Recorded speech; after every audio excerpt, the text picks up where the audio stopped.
A used car doesn't fail you all at once. It fails you gradually, then catastrophically, usually right around the mileage mark where the original warranty just expired. Engine problems sit at the very top of that nightmare list, because unlike a worn brake pad or a cracked taillight, a blown engine can cost more to fix than the car is even worth. Sometimes, more than the entire vehicle sold for on the used lot in the first place. Consumer Reports tracks this exact pattern across hundreds of thousands of real owners every year, and their data, combined with federal recall filings and class action records, points to a specific group of used models. Most of them now sit squarely in that 5 to 10-year-old sweet spot where budget shoppers go looking for a deal. And every single one carries a documented, well above average risk of needing a full engine rebuild or replacement long before it should. Here are 10 used cars you should think twice about buying in 2026, ranked from bad to worst.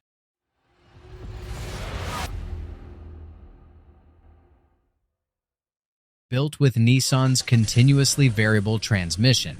And while this is technically a transmission story rather than a pure engine one, it belongs on this list because the failure pattern and the financial damage are identical to a blown motor.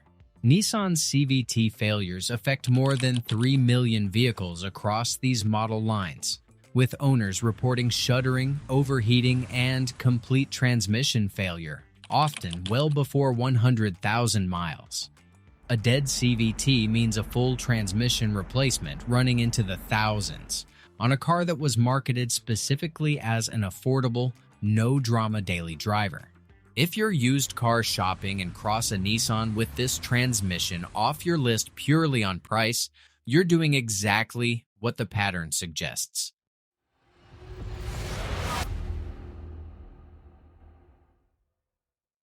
These engines share a specific design flaw: cooling slots between the cylinders that were meant to help manage heat instead created a thin, weak sealing surface for the head gasket.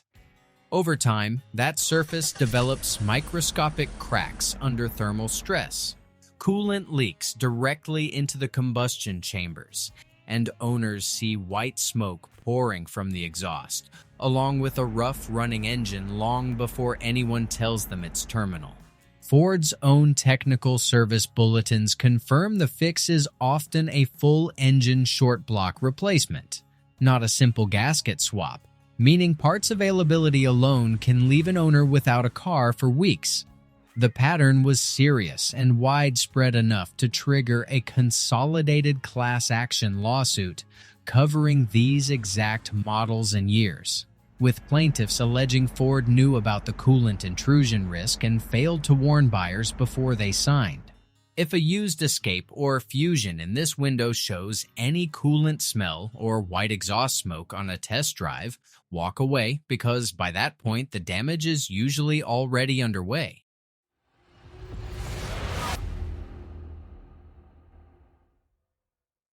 The piston rings on this engine were designed to seal the combustion chamber and control oil flow, but they failed to do that job consistently, letting oil seep past into the combustion chamber where it simply burned off. Some owners reported needing to add a full quart of oil every 1,000 miles, often with zero visible leaks anywhere on the ground, which means the problem hides in plain sight until the warning lights come on, or the engine starts knocking. By the time most owners realize what's happening, the internal damage is already done, and a full rebuild becomes the only fix.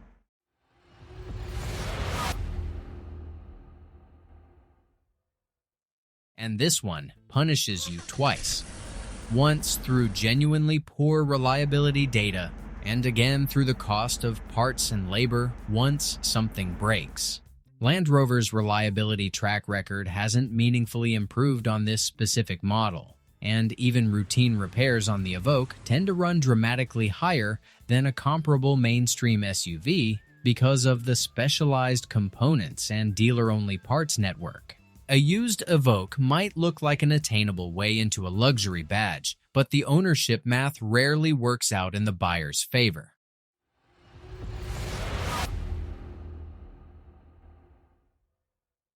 Which combines the same category of CVT transmission trouble seen in the Nissan lineup with its own separate set of engine complaints layered on top.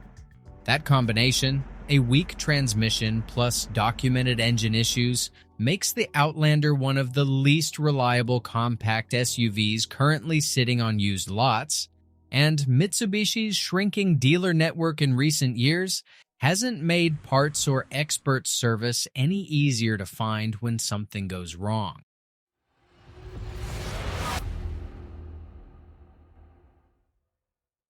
Which shares its CVT with the Nissan lineup and inherits every one of those same weaknesses, except now wrapped in a luxury price tag. You're paying a premium for the Infinity badge and getting the exact same underlying transmission risk as a base Nissan, plus higher-cost luxury parts and labor when the inevitable repair bill arrives.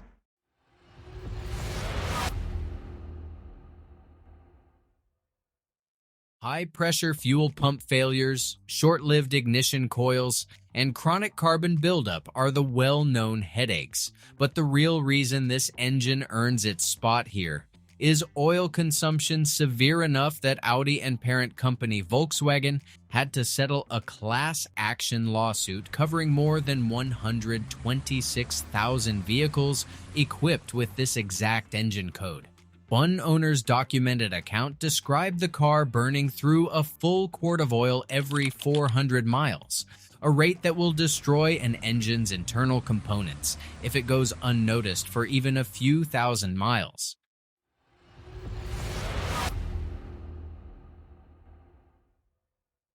The engine consumes oil at an abnormal rate with no visible external leak, meaning by the time the check engine light comes on or a knocking sound starts, expensive internal damage has often already occurred.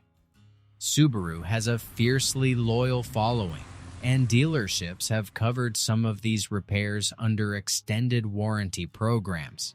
But any used Forester from this window deserves an oil consumption test before you hand over a deposit.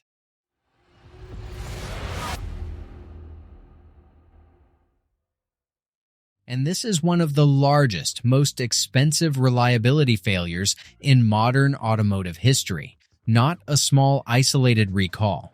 Metal debris left inside the engine during the factory machining process led to premature bearing wear, and, in a documented number of cases, complete engine seizure while driving on public roads.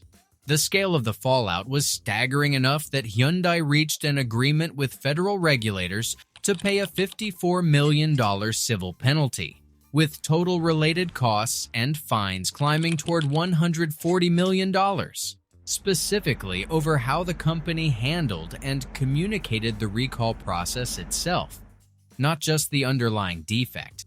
If you're looking at a used Santa Fe or Sorento from this era, confirming the recall was actually completed on that specific VIN, not just issued to the model line in general, isn't optional. It's the single most important thing you can check before handing over a deposit.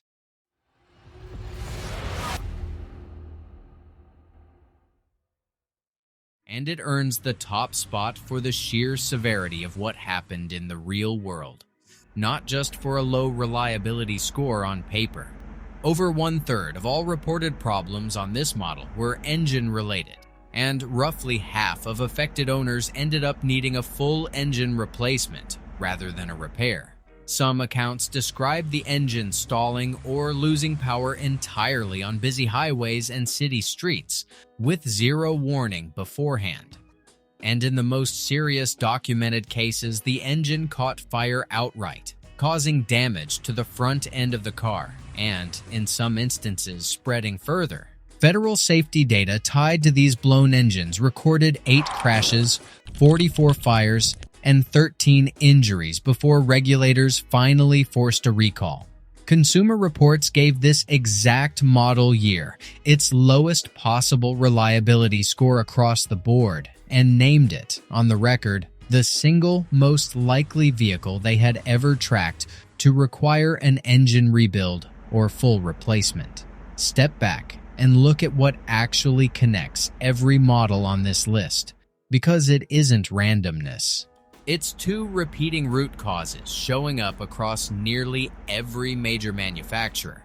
Manufacturing debris left inside an engine during assembly, whether that's Kia and Hyundai's bearing failures or Chevy's piston ring problem, destroys an engine from the inside with almost no external warning. And a handful of specific design flaws: Ford's cylinder head sealing surface, Audi's oil-burning turbo engines, Subaru's consumption pattern keep resurfacing generation after generation because the underlying fix takes years to fully implement across a lineup. If you're shopping the used market for any of these models, the move that actually protects you is simple. Before you hand over a deposit, run the VIN through NHTSA's recall lookup tool and confirm any open recall has actually been completed, not just issued. And ask for maintenance records specifically showing oil consumption and coolant levels over time. A car with clean paperwork on both counts from one of these problem years can still be a fine buy. One without it is a gamble you're better off skipping.